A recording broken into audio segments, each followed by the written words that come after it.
One thing that many companies don't consider when they think about incident response is the way and the role that digital forensics ties into it.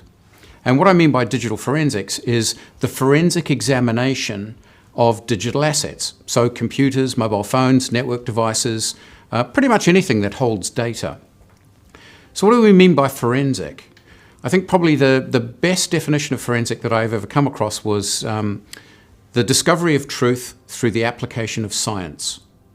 So the nice thing with forensics, when you do a forensic investigation, either on a laptop hard drive or on a mobile phone, maybe WhatsApp messages or whatever, and you present that in an HR interview or perhaps even a tribunal, or even using it in litigation at court, forensic evidence provides a compelling narrative, but it's critical that it's robust. If it's going to be used in that form, then if it's going to support either an incident response to understand how a network was compromised or who the attackers were, or making a determination, did one of 5 employees do something malicious within the organization and deliberately compromise or divulge data to a competitor or cause a data leak to occur.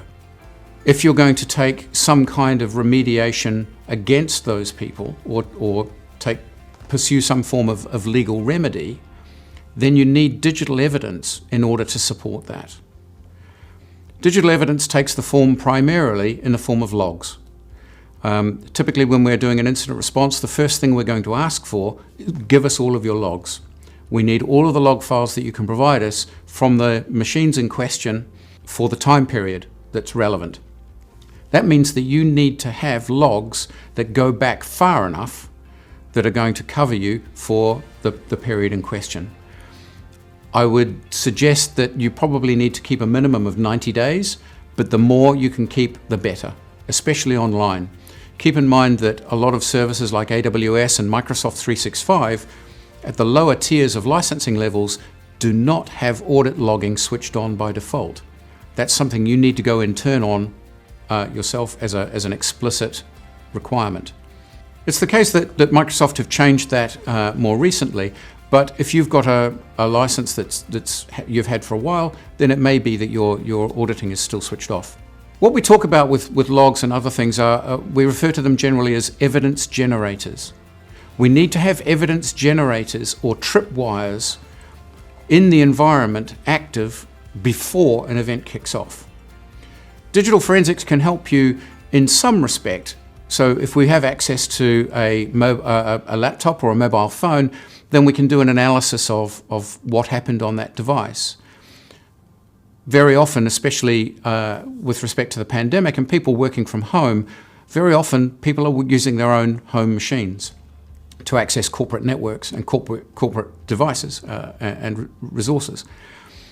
There's a problem here with the legality, because obviously whilst they're accessing your corporate services, and we can examine with your permission your corporate systems and provide you a level of understanding as to what occurred during an incident from that, if the attacker or an employee who has done something that you suspect is malicious, we don't have any ability to look at their personal devices without a court order.